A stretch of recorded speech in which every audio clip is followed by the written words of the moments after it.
America ने रूस को अलग थलग करने के लिए एड़ी छोटी का जोर लगा दिया, पाबंदियों की झड़ी लगा दी। लेकिन नतीजा क्या निकला? आज रूस ने अपनी तिजोरी का वो गुप्त दरवाजा भारत के लिए खोल दिया है, जिसकी कल्पना शायद खुद चीन ने भी नहीं की थी। हम बात कर रहे हैं उस महासमझौते की, जिसने समंदर से लेकर बर्फीले पहाड़ों तक के समीकरण को हमेशा के लिए बदल कर रख दिया है। आखिर रूस ने अपने 40 से ज्यादा सबसे गुप्त सैन्य ठिकाने भारत के हवाले क्यों कर दिए? और इस एक दस्तखत ने अमेरिका, चीन और पाकिस्तान की रातों की नींद क्यों हराम कर दी है? आज की ये चर्चा उस समझौते के बारे में है जिसे दुनिया रीलॉस यानी reciprocal exchange of logistics support के नाम से जान रही है। ये कोई मामूली कागज का टुकड़ा नहीं है, बल्कि 2026 की सबसे बड़ी जियोपॉलिटिकल सुनामी है। इस समझौते का सीधा मतलब ये है कि अब भारत की सेना रूस के उन इलाकों में भी अपनी धमक दिखाएगी जहां अब तक सिर्फ रूसी झंडा लहराता था। कल्पना कीजिए, भारत के युद्धपोत अब आर्कटिक के बर्फीले पानी में और प्रशांत महासागर के रूसी बंदरगाहों पर वैसे ही खड़े होंगे जैसे वे मुंबई या विशाखापत्तनम में होते हैं। अमेरिका ने सोचा था कि वो भारत को रूस से दूर ले जाएगा, लेकिन प्रधानमंत्री मोदी और राष्ट्रपति पुतिन की इस जुगलबंदी ने यह साफ कर दिया है कि भारत अपनी शर्तों पर दुनिया चलाता है। अब भारत और रूस के बीच जो रिश्ता बना है वो सिर्फ हथियारों की खरीद बिक्री तक सीमित नहीं रहा, बल्कि ये एक ऐसी साझेदारी बन गई है जो आने वाले दशकों तक दुनिया के पावर स्ट्रक्चर को कंट्रोल करेगी। इस रिलॉस समझौते की गहराई को समझना बहुत जरूरी है। आसान भाषा में कहें तो अब भारत और रूस एक दूसरे की सैन्य सुविधाओं का इस्तेमाल ऐसे करेंगे जैसे वो उनकी अपनी हों। इस डील के तहत भारत के 3000 सैनिक, 5 घातक युद्धपोत और 10 लड़ाकू विमान एक साथ रूसी धरती पर तैनात रह सकते हैं। यही नियम रूस के लिए भी लागू होगा। इसका मतलब ये हुआ कि अगर भारत का कोई जहाज समंदर के बीच में है और उसे ईंधन, खाना या मरम्मत की जरूरत है, तो उसे हजारों मील दूर भारत वापस आने की जरूरत नहीं है। वो सीधा रूस के नजदीकी सैन्य अड्डे पर जाकर अपनी जरूरतें पूरी कर सकता है। ये सुविधा भारत को अब दुनिया के उन कोनों तक पहुंचा देगी जहां पहुंचना पहले एक सपना था। रूस ने अपने 40 से ज्यादा मिलिट्री बेस, एयरबेस और पोर्ट्स भारत के लिए ओपन कर दिए हैं। ये भारत के लिए किसी वरदान से कम नहीं है, क्योंकि अब भारत की मारक क्षमता और उसकी पहुंच का दायरा कई गुना बढ़ गया है। सबसे पहले बात करते हैं उस पहले बड़े मैसेज की जो इस डील के जरिए सीधे वॉशिंगटन यानी अमेरिका को भेजा गया है। अमेरिका पिछले कई सालों से भारत पर यह दबाव बना रहा था कि वो रूस के साथ अपने रिश्ते खत्म कर ले। यूक्रेन के मुद्दे से लेकर व्यापार तक अमेरिका चाहता था कि भारत उसके पाले में आकर खड़ा हो जाए। लेकिन भारत ने इस समझौते से यह साफ कर दिया है कि वो किसी का पिछलग्गू नहीं है। भारत ने दुनिया को दिखा दिया कि वो स्ट्रेटेजिक ऑटोनॉमी यानी रणनीतिक स्वतंत्रता की नीति पर चलता है। हम अमेरिका के साथ भी दोस्त हैं और रूस के साथ भी हमारे रिश्ते अटूट हैं। भारत ने अमेरिका को यह संदेश दिया है कि हम किसी एक ब्लॉक का हिस्सा बनकर अपनी आजादी का सौदा नहीं करेंगे। 2026 का ये भारत अपने फायदे के हिसाब से फैसले लेता है, किसी के दबाव में नहीं। अमेरिका को अब ये समझ लेना चाहिए कि भारत को डिक्टेट करना नामुमकिन है। अब आते हैं उस दूसरे और सबसे बड़े मैसेज पर जो सीधा चीन के राष्ट्रपति शी जिनपिंग के दफ्तर में गूंज रहा है। चीन हमेशा से ये सोचता था कि वो भारत को हिंद महासागर में घेर लेगा, लेकिन भारत ने रूस के साथ मिलकर चीन की अपनी ही घेराबंदी कर दी है। अब भारत को रूस के आर्कटिक और प्रशांत महासागर वाले इलाकों तक सीधी पहुंच मिल गई है। व्लादिवोस्तोक जैसा महत्वपूर्ण रूसी बंदरगाह अब भारतीय नौसेना के लिए एक घर जैसा होगा। इससे चीन के लिए एक बहुत बड़ा सिरदर्द पैदा हो गया है, क्योंकि अब भारत सिर्फ दक्षिण में नहीं बल्कि चीन के उत्तर और पूर्व में भी मौजूद होगा। इंडो पैसिफिक रीजन में जहां चीन अपनी दादागिरी दिखाता था, वहां अब भारत और रूस की जुगलबंदी ने उसके लिए नया मोर्चा खोल दिया है। रूस को भी अब हिंद महासागर में भारत के जरिए एक मजबूत पैर जमाने की जगह मिल गई है, जिससे चीन का इस पूरे इलाके में प्रभाव कम होना तय है। तीसरा मैसेज तो इतना कड़ा है कि इसने पाकिस्तान के हुक्मरानों के पैरों तले जमीन खिसका दी है। पाकिस्तान हमेशा से रूस के करीब जाने की कोशिश करता रहा है ताकि वो भारत के खिलाफ कोई नया मोर्चा खोल सके, लेकिन इस रीलोस डील ने पाकिस्तान के उन तमाम अरमानों पर पानी फेर दिया है। रूस ने यह साफ कर दिया है कि उसका सबसे भरोसेमंद और पुराना दोस्त सिर्फ भारत ही है।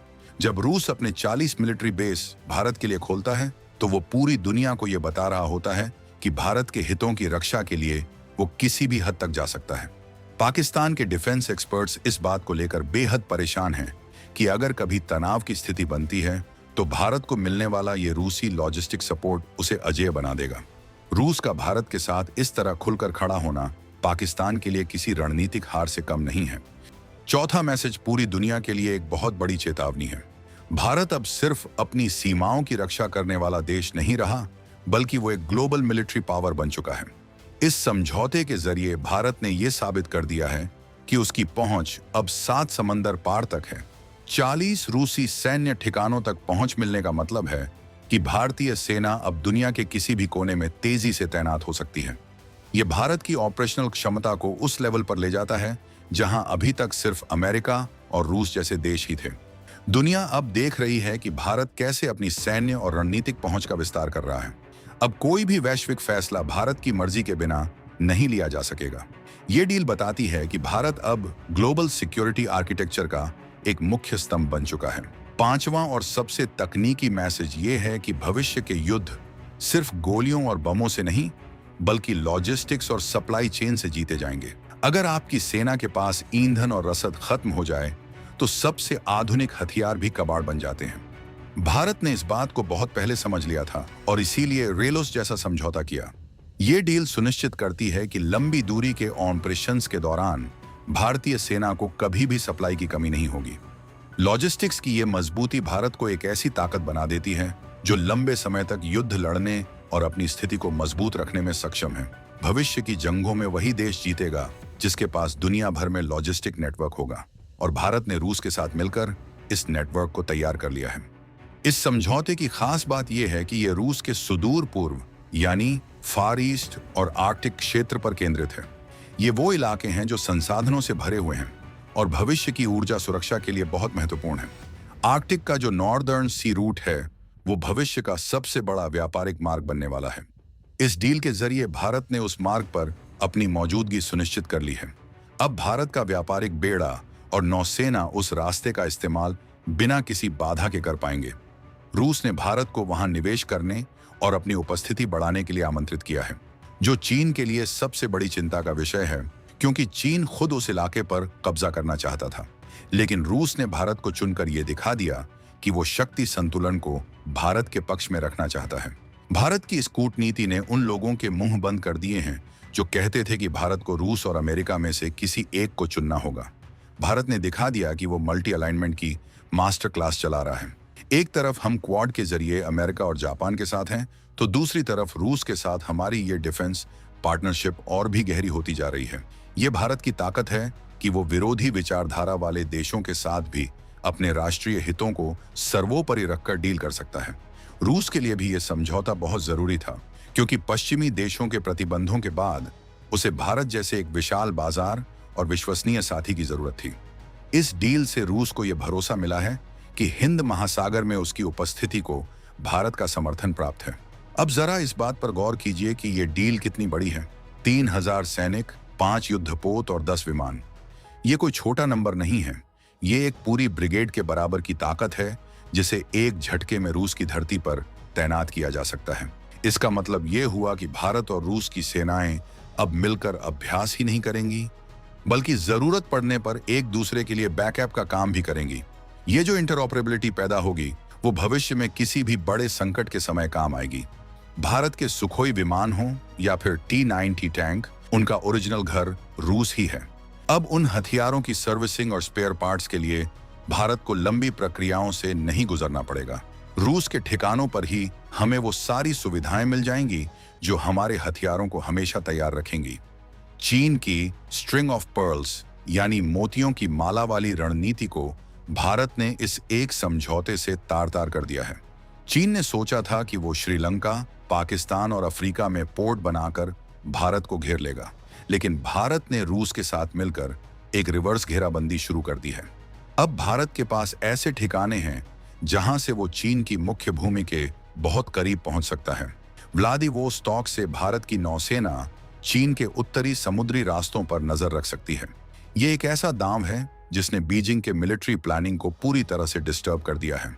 अब उन्हें अपनी रक्षा के लिए सिर्फ दक्षिण में नहीं, बल्कि उत्तर में भी भारी भरकम फौज और नौसेना तैनात करनी होगी। इस पूरे समझौते में सबसे दिलचस्प बात यह है कि इसे बहुत ही शांति से और रणनीतिक तरीके से अंजाम दिया गया है। जब दुनिया का ध्यान बड़े बड़े युद्धों और विवादों पर था, तब भारत और रूस अपनी इस साझेदारी को अंतिम रूप दे रहे थे। ये समझौता ये भी दिखाता है कि भारत अब केवल हथियार खरीदने वाला देश नहीं रहा, बल्कि वो एक ऐसा पार्टनर बन गया है जो दूसरे देशों को अपनी सुविधाएं भी दे रहा है। भारत के पोर्ट्स और एयरबेस अब रूसी सेना के लिए भी खुलेंगे, जिससे हिंद महासागर में भारत की पकड़ और भी मजबूत होगी, क्योंकि रूस जैसे पावरफुल पार्टनर की मौजूदगी किसी भी दुश्मन को आंख उठाने से पहले 100 बार सोचने पर मजबूर कर देगी।